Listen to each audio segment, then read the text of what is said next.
Hey guys, how's it going? We're going to be finishing up on Redox 12 today. So we're talking about how to protect metals from corroding. And let's jump into the notes here. You can see that the main one we're going to talk about is iron, but this is going to apply to a lot of different metals. And this page kind of shows you right here some of the stuff that's going on. We're going to get into that in a little bit more detail in a second. But first I want to show you this from your data booklet.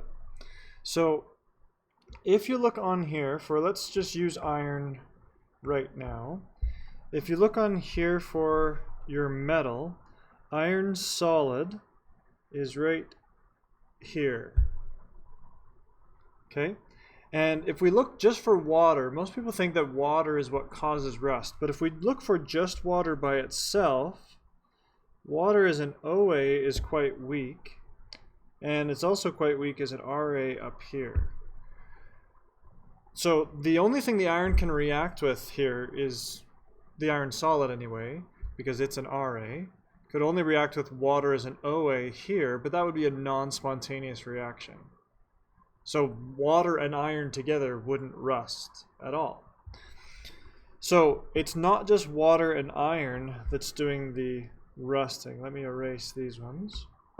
What's happening is that's water and oxygen.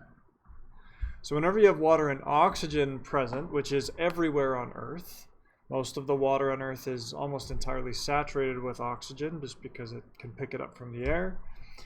That OA is above that RA, so now we do have a spontaneous reaction, and that's what causes the rust.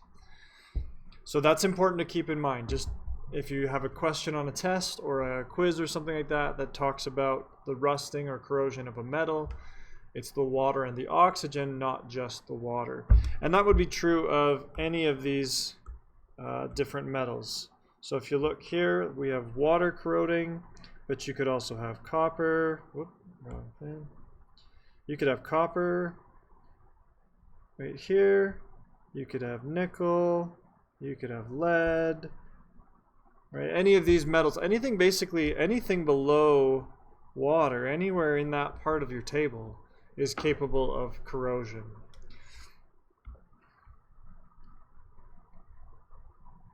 So let's look at what's going on in the half reaction now. So if we come back over to this page,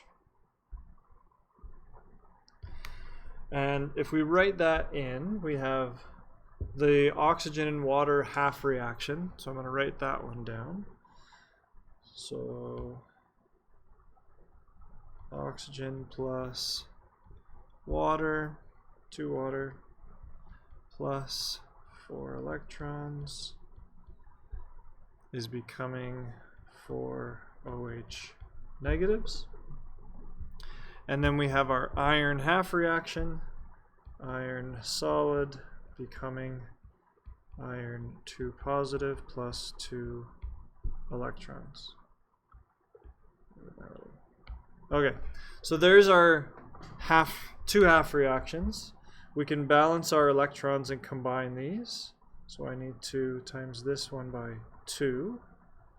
So in the end, my net reaction is oxygen plus 2 water plus 2 Fe solid will create 4 OH negative, 2 Fe, 2 positive, and that's it. So we don't have to include the electrons, we balance them. So that's the net reaction right there for what's going on when iron is rusting. It's the reaction of the oxygen and the water basically stealing electrons away from the iron, and so the iron is turning from iron solid into iron aqueous. So in essence, your old truck or car or bike, if it's made out of iron, but whatever that metal might be, it's corroding away. It's because of this. The metal itself is becoming aqueous ions, and it's corroding away. So that gives us at least an understanding of what's going on here. Then we're going to go into a little bit how do we stop that. But let me give you one more, a little more information. If you look at iron rusting, we know it turns not just into aqueous ions, but into that red, crusty, gunky kind of stuff. And that's secondary reactions that you don't need to know.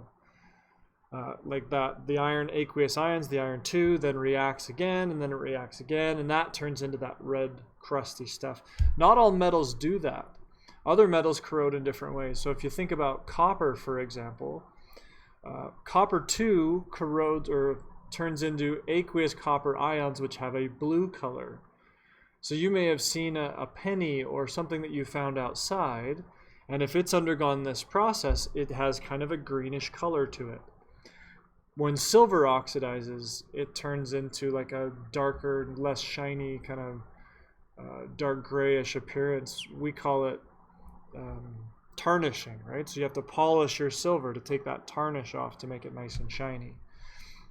Some metals like that, because they don't do those secondary reactions like iron do, they may get that oxidized coating on the surface, but they don't crumble away to nothing, where iron, like this truck, eventually just turns into a pile of rust and is gone completely. But if you think about like the Canadian Parliament building, look up a picture of that. That whole roof of the Canadian Parliament building that's green is actually copper. But the copper has oxidized, and in the case of copper, that oxidation, that green coating actually makes a protective coating for the copper. It actually helps protect that whole roof. The same thing with the Statue of Liberty. The Statue of Liberty is actually a copper structure. If they were to clean it, it would be a shiny, just as shiny as a brand new penny, the entire thing. But they allow it to oxidize, which gives it that nice green color. The only part they keep clean or protected is the flame. So it has the copper color of regular copper metal.